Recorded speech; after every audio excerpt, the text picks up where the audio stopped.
Hi there, I'm Cher, and this is Diary of a Pen Nerd.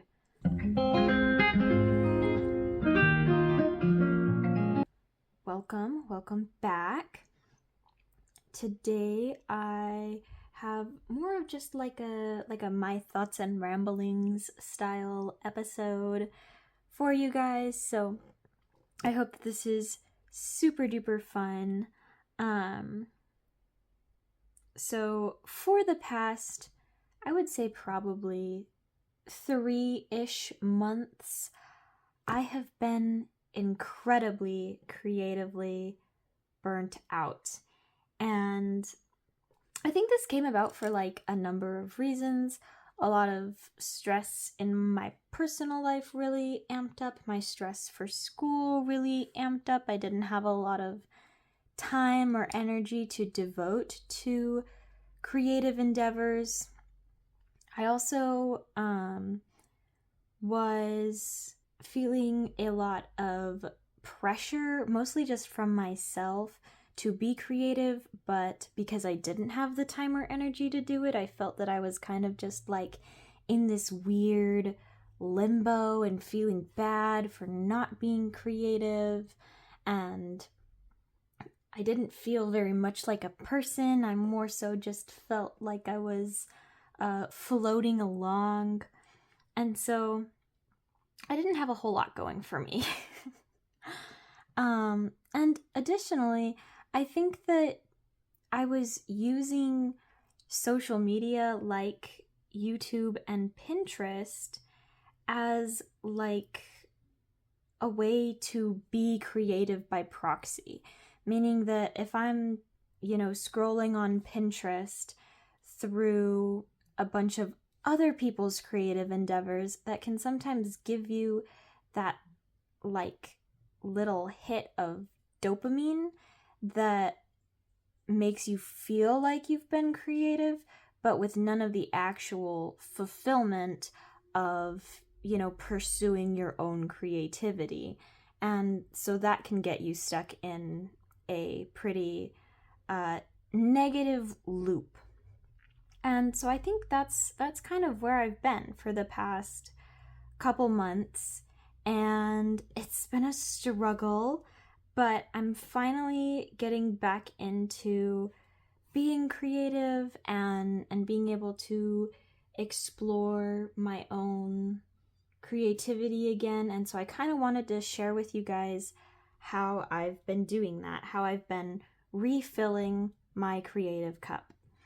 And so, one of the first ways that I have been doing that is by just doing things for fun again. I think that I stopped doing things for fun and I was doing things really only out of necessity.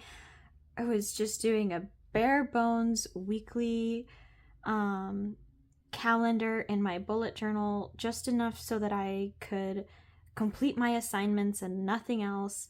I was only reading for school. I wasn't reading anything for personal enjoyment, and I was using social media as my like creativity by proxy. And so one of the ways that I've been refilling my creative cup is just doing things for fun again. I've been having a lot of fun in my bullet journal and just coming up with fun spreads that are not even necessarily very like intense. Or I'll show you one, but it's not even necessarily that it's taking a lot of time or thought, but that it's just something like for me that I didn't have to do. And one of those is this spread right here, which I did my songs on repeat, and these are all like new to me artists. And then over here I did my all-time favorite artists. And so I think that this was really fun for me because I got to just spend some time playing around with no real stakes, and also I got to think a little bit about like the music I've been listening to and what I like. And So this was really fun for me, and I've been doing a lot more of this in my bullet journal, which I think has been helping me a lot with just feeling more like a person. And I was showing it to my mom, and she said something along the lines of like, that looks like it takes a lot of time. So I was showing her, everything that I was doing in my bullet journal, and yeah, it takes time, but like, this is my hobby. And so I think that, like, of course, you put time into what you enjoy doing, and that's what I'm trying to do more of. And then another thing that I'm working on doing for fun again is reading for fun. I think that especially since I have up until and including this semester, I've taken like an English class every semester where I've had a ton of reading to do. Last semester I took a creative nonfiction class, so we had like 2 creative nonfiction essays to read a week, and I know that doesn't sound too bad, but on top of all of my other coursework, that was pretty hefty. And then before that, I took a medieval and Renaissance literature class, and so there was a lot of reading that we had to do for that. And then this semester, by the way, I'm in an adapting the classics class, literary adaptation. So I've got a lot of reading to do this semester too. Not to worry. But one thing that I'm trying to get back into is reading for fun, and just reading like something because it sparks my personal interest. And so I just got in the mail yesterday a book that has been on my TBR for a while, and that is The Wardrobe Mistress by Megan Masterson. I love Marie Antoinette. I sewed a Marie Antoinette dress, and so I read about this, or I saw a review about this probably years ago now, and I have never gotten around to reading it.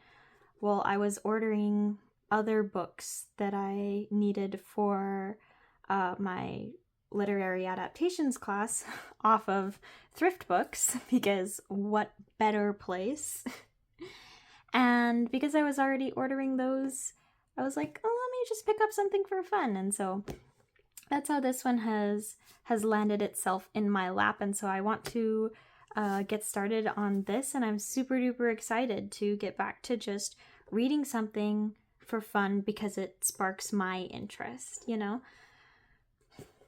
I think one way that we can get back to doing things for fun is to remove friction.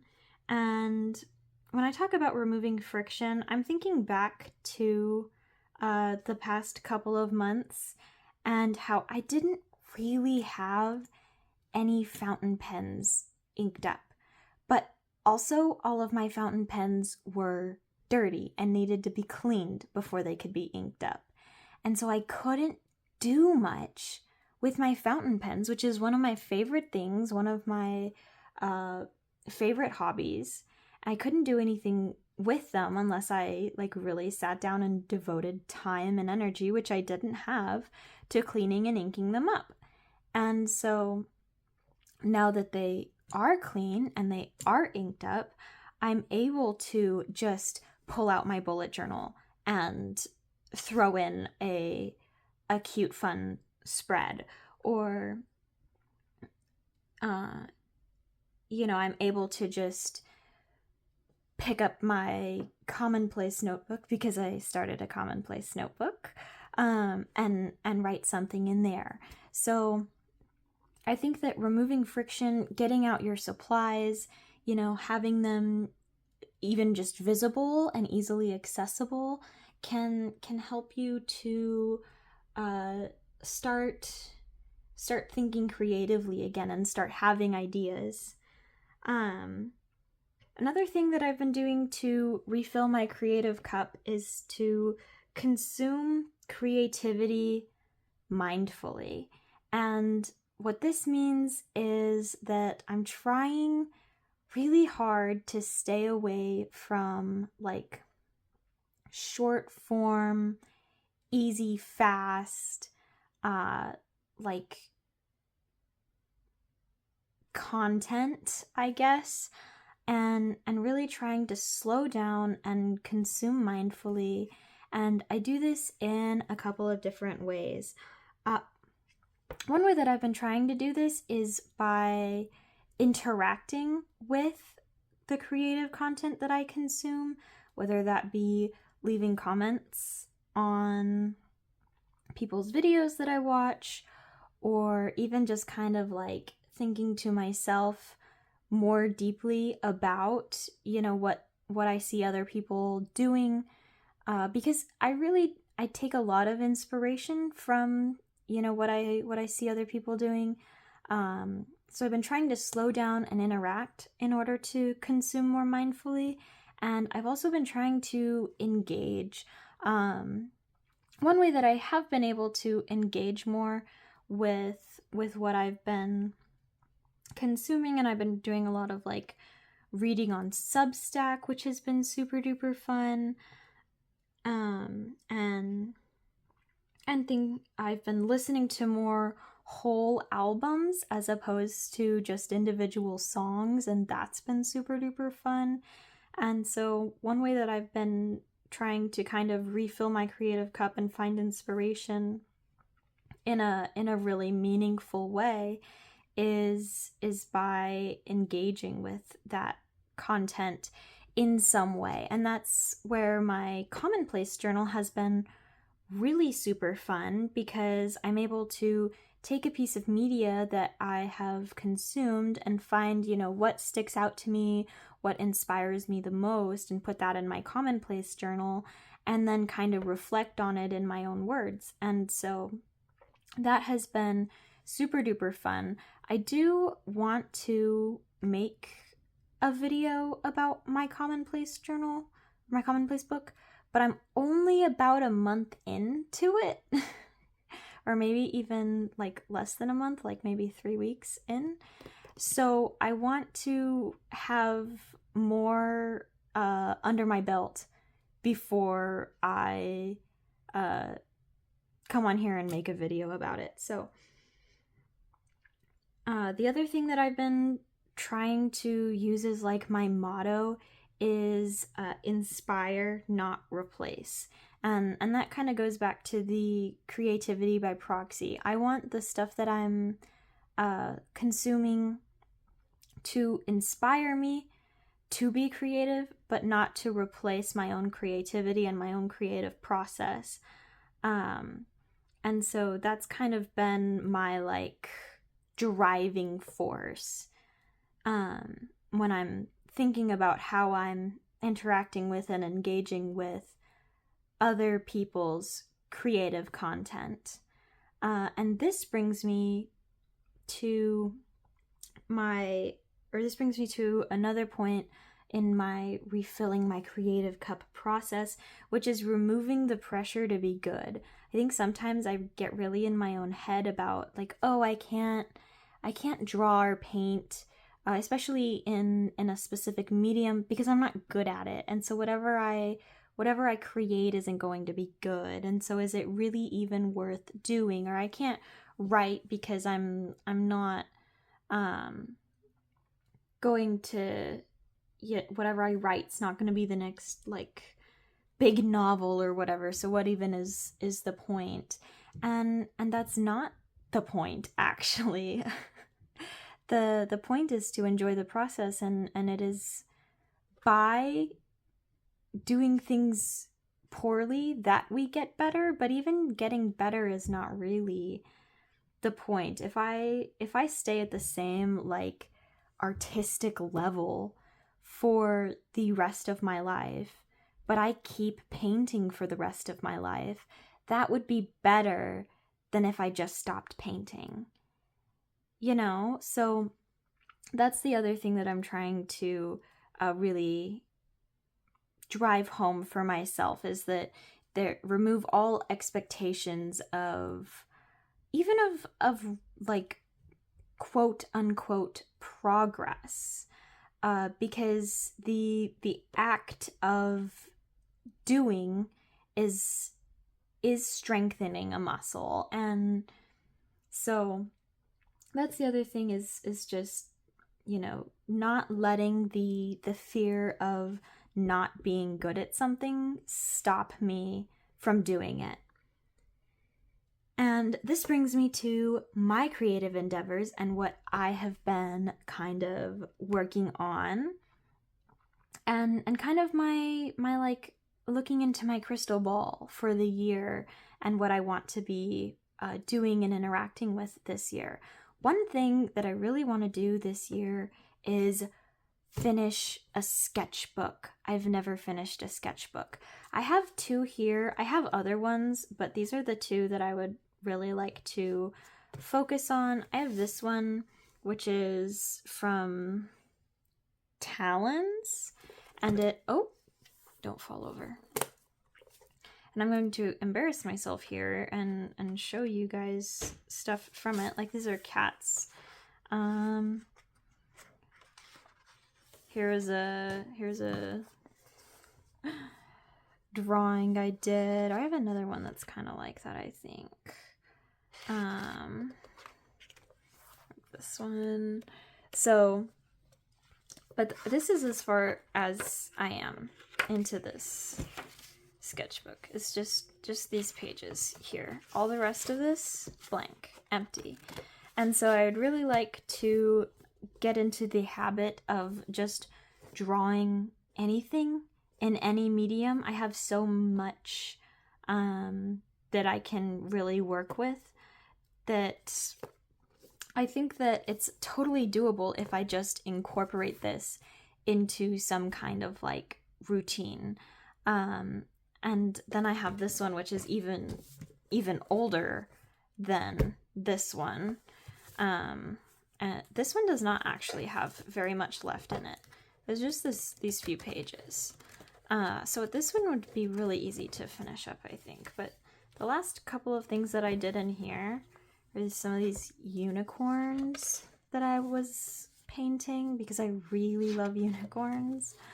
But yeah, so I have a couple of sketchbooks that I can be working out of and working towards finishing one up and starting building a habit, a routine of working in a sketchbook and being creative that way. And then another one of my new creative endeavors for this year is my commonplace book, and making sure that when I'm putting something into my commonplace book, that I'm really choosing to engage with it and kind of put my own thoughts down as well, because that's really important to me, especially just for the point of like writing and sentence composition and things like that. And then the last thing that I haven't done yet, but it's on the list for this year, is I want to do some solo RPGs, like solo journaling RPGs. This is definitely because Mandy over on Bookish Artist, who is one of my favorite people to watch. She's just so like fun and definitely one of my biggest like sources of inspiration. Does some solo journaling RPGs, and they look so fun. So that is something that is also on my list of like creative endeavors for this year. But yeah, that is all that I have for you today. So thank you so much for tuning in to another transmission. If you liked it, feel free to stick around, and I will have the next chapter of my story out soon. Bye for now. Love, share.